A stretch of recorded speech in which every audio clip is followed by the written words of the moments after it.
Áudio 19 do livro Andarilha para o Senhor. Capítulo 16. Posto de controle Charlie.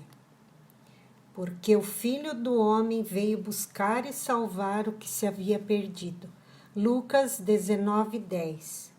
Connie e eu ficamos em fila junto com outras pessoas, fora do posto de controle Charlie. O portão de estrangeiros para Berlim Oriental. Muitos dos que estavam na fila eram holandeses e eu vi que eles estavam entrando sem dificuldade. Tudo parecia rotina.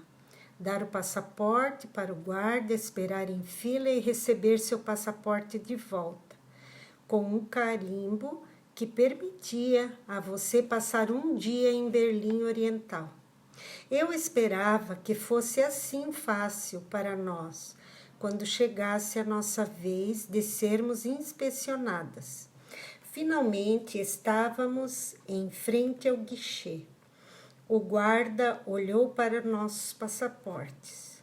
Olhou em um livro e então virou-se e disse alguma coisa para outro homem atrás dele. Há algum problema? Eu perguntei ao homem. Ele virou-se e me dirigiu um olhar duro. Venha comigo, disse ele, fazendo sinal a Connie e a mim para segui-lo a uma salinha lateral. Nós fomos interrogadas e então eles abriram minha bolsa. Lá eles encontraram 2 livros. Um deles era um de meus livros que tinha sido publicado na Alemanha Ocidental. O outro era um exemplar do livro de Billy Graham, Paz com Deus, que também tinha sido traduzido para o alemão. O oficial pegou o livro de Billy Graham e gritou: "O quê? Um livro daquela metralhadora de Deus?" Eu ri. Eu gosto do nome que o Senhor deu a Billy Graham. Eu vou contar a ele como o chamou na próxima vez que ouvir. Metralhadora de Deus. Se eu não puder levar estes livros comigo a Berlim Oriental, então eu os darei ao Senhor e o Senhor pode nos deixar passar. Oh, não, ele falou severamente. Não é assim fácil. Primeiro nós temos que escrever o seu depoimento. Ele me revistou para ver se eu tinha escondido mais livros antes que começasse seu interrogatório. Eu não gostei de seus modos grosseiros e rudes. Eu lhe disse isso. Eu me sinto como se estivesse nas mãos da Gestapo outra vez, eu disse.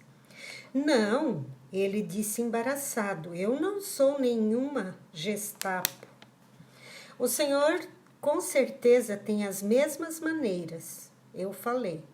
Ele suavizou sua atitude, mas ainda nos conservou na sala de interrogatório por mais de 3 horas. Uma datilógrafa anotou tudo o que eu disse e eu escreveu em um protocolo.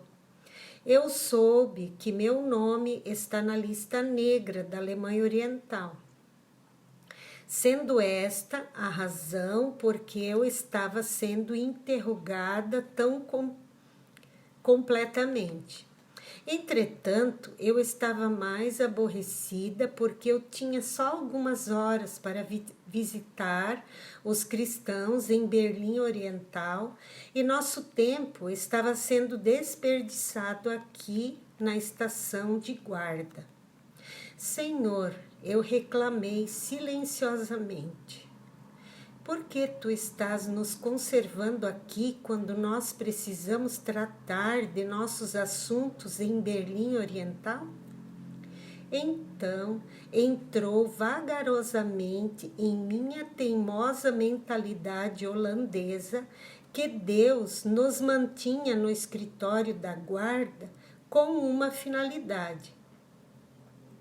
Ele não amava só os cristãos em Berlim Oriental, mas amava também esses guardas comunistas, o oficial e a datilógrafa uniformizada. Que triste erro nós cometemos algumas vezes quando pensamos que Deus só se importa com os cristãos.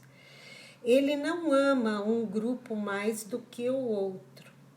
Na verdade, foi para o mundo que Deus deu seu Filho único e Jesus disse, ele mesmo que não tinha vindo para chamar os justos e sim os pecadores para o arrependimento.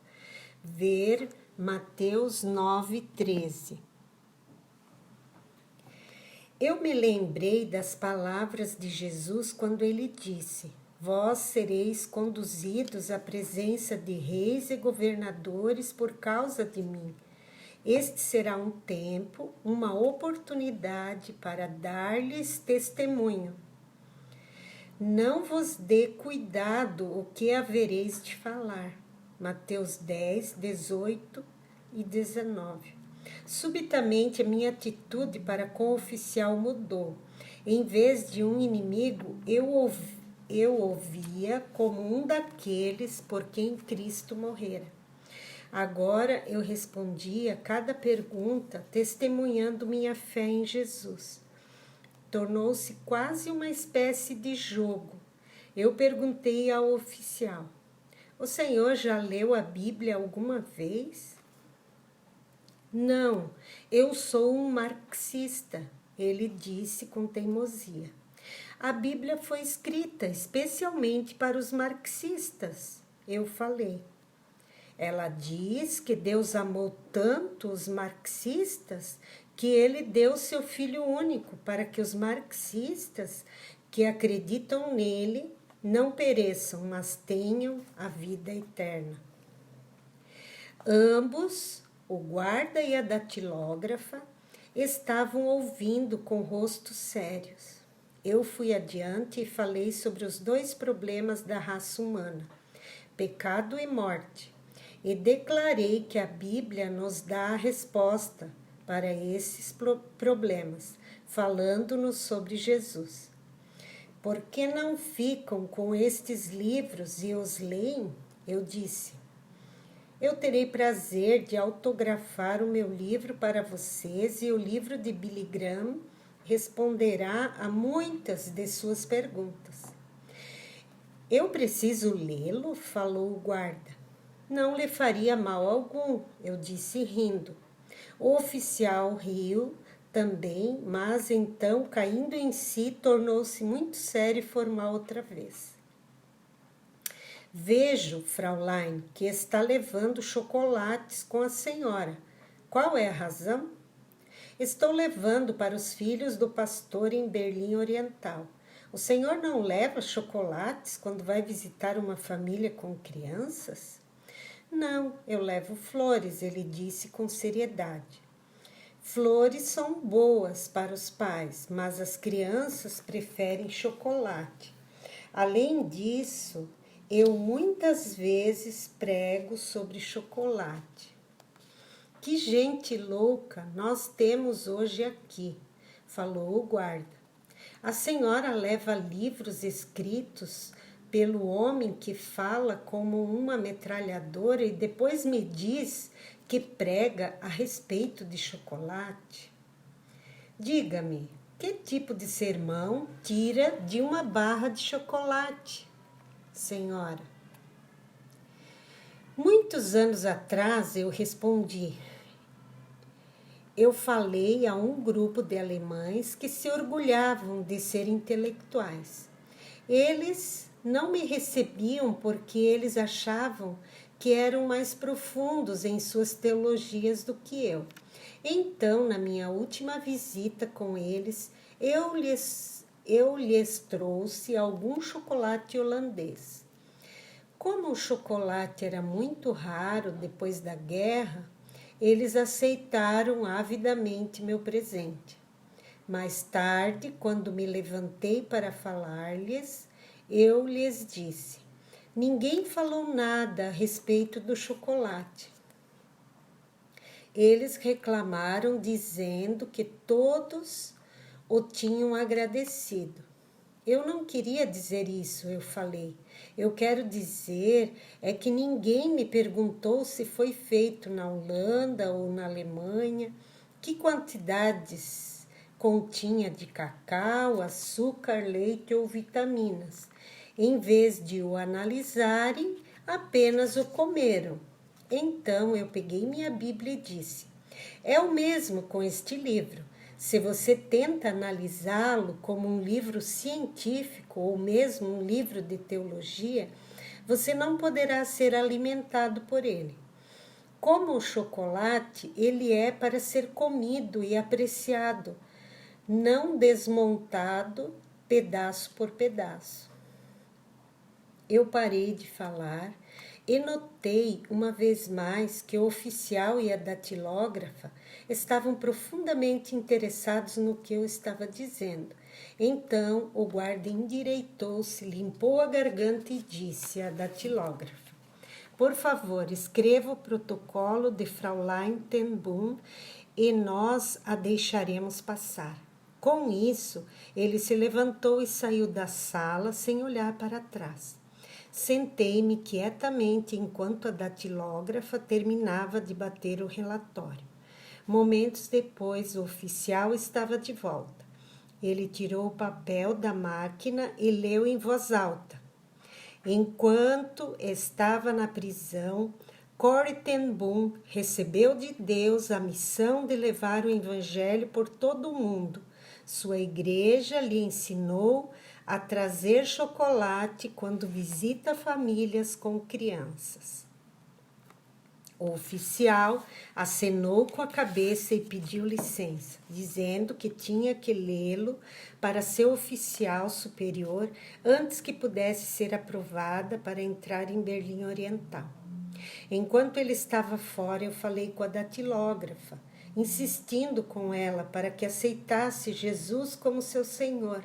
Ela ouviu atentamente, lendo algumas páginas de meu livro.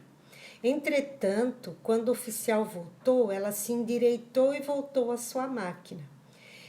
Eu estendi o livro de Billy Graham ao oficial. Senhor, não deixe de levar este livro da metralhadora de Deus para casa com o Senhor, ele mudará a sua vida. Ele tentou parecer severo, mas atrás de seu olhar eu pude perceber fome e sede. Sem dizer uma palavra, ele pegou o livro e o escorregou para dentro de sua pasta. Ele deu o meu livro para a datilógrafa e fez sinal para que o colocasse na sua bolsa. Então ele abriu a porta e me mostrou a direção de Berlim Oriental.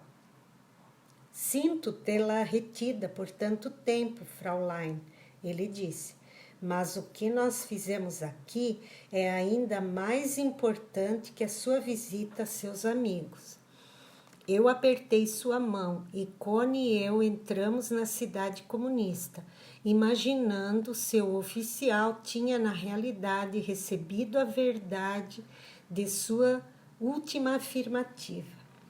O que eu tinha que fazer em Berlim Oriental era importante, mas ainda mais importante era trazer as boas novas de Jesus para aqueles que caminham na escuridão.